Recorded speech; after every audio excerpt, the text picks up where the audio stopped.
ధరలు నీవు ధరవు, నీ కుటుంబం ధరదు ఉండొచ్చు.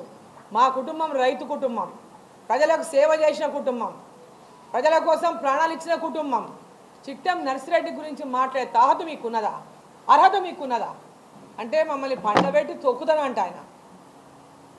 నన్ను పండబెట్టి తొక్కి ఆయన పార్లమెంటు గెలిపించుకుంటానంట వాళ్ళ అభ్యర్థిని. అంటే ఒక ముఖ్యమంత్రి మాట్లాడేటటువంటి మాటలేనా ఇవి? పండబెట్టి తొక్కుతావా నువ్వు? నన్ను పండబెట్టి తొక్కుతావరా? ఏడికి వస్తావో చూస్తా కానీ రా, తొక్కుదురా, వచ్చి తొక్కుదురా, ఏడా పండబెట్టి తొక్కుతావో చూస్తారా?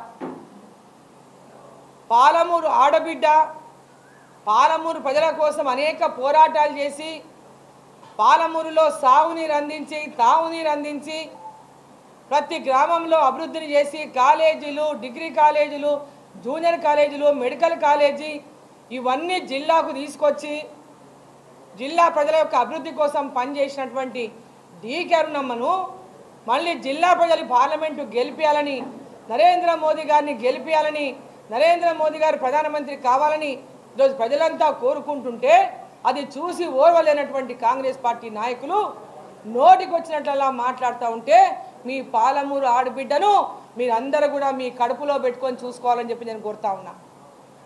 మీ ఎదలో పెట్టుకొని అభిమానించాలని చెప్పి నేను కోరుతా ఉన్నా. ఈ పాలమూరు యొక్క అభివృద్ధి కోసం డీకే అరుణమ్మని దేశం కోసం నరేంద్ర మోదీ గారిని గెలిపించి భారీ మెజార్టీతో గెలిపించి ఈ యొక్క దేశం కోసం, పాలమూరు కోసం మీరందరూ కూడా నాకు అండగా నిలబడాలని చెప్పి ఈ సందర్భంగా కోరుతా ఉన్నా. కాంగ్రెస్ పార్టీ వాళ్ళు మాట్లాడిన మాటలకు మరి ప్రతి ఒక్క ఆడబిడ్డ కూడా జవాబు చెప్పాల్సినటువంటి, బుద్ధి చెప్పాల్సినటువంటి అవసరం ఉంది కాంగ్రెస్ పార్టీ. కానీ ఈ సందర్భంగా పాలమూరు ఆడబిడ్డలను అందరినీ నేను కోరుకుంటా ఉన్నా. మహబూబ్ నగర్ పార్లమెంటులో ఉన్న ప్రతి మహిళను కోరుకుంటా ఉన్నా. ఈ యొక్క దుర్భాషలను, వాళ్ళు మాట్లాడే మహిళలను చేసేటటువంటి భాషని ఒకసారి ప్రతి ఒక్కరూ గమనించాలి. నన్ను కింద వేసి తొక్కుతానంటే ఒక్కసారి ప్రతి ఆడబిడ్డ ఆలోచించాల్సినటువంటి అవసరం ఉంది.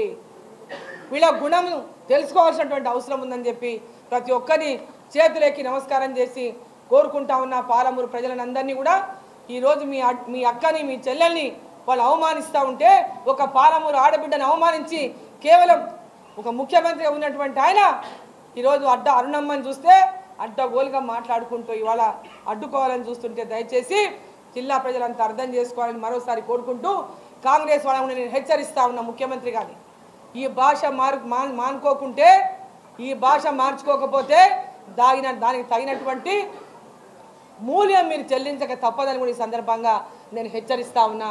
ఖబర్దార్ ఇంకోసారి ఇటువంటి భాష మాట్లాడితే, మీ ఇంట్లో ఆడబిడ్డలు ఉంటే ఈ భాష ఇంకోసారి నువ్వు మాట్లాడు. నీ ఇంట్లో కనుక ఆడపడుచు